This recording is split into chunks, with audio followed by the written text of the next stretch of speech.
All right, folks, going back to last Monday, and once again today, I'm loving the action in this market. I mean, in some ways, it really looks like a classic shakeout to me, where they're trying to get rid of the weak hands, but the verdict's not official yet.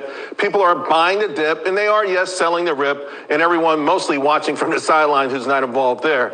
The key, the earnings parade, it continues after the close today. We know Meta reports. It's at the top of the list of stocks I want to talk about. Over the past 5 quarters, the stock has finished lower every single time that they reported earnings. Now, this time around, there's a lot of anxiety, of course, on how much it's going to cost them to go and transition into the metaverse. On Spotify, stock already under huge pressure. As you know, the Rogan controversy getting slammed again today. If you look at the earnings, if you think they're going to come to the rescue, I got bad news for you. That's a long shot. This stock has only popped once, and that was the last time they reported.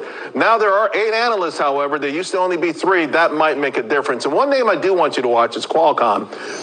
Full disclosure, my subscribers along this stock has a strong history of popping big time on the earnings. Consensus $12.54. It was only $9.69 just 3 months ago. Keep that in mind. Meanwhile, this market trading in a tight trading range. We had 8 days in a row of 1% moves. Yesterday was less than 50 points. Right now, we got a 46-point spread on the S&P, but we're rallying into the close.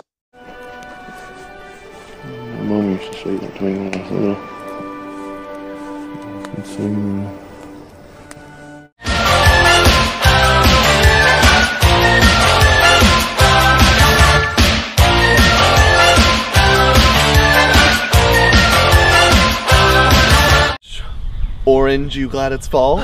Can you say, oh my gourd?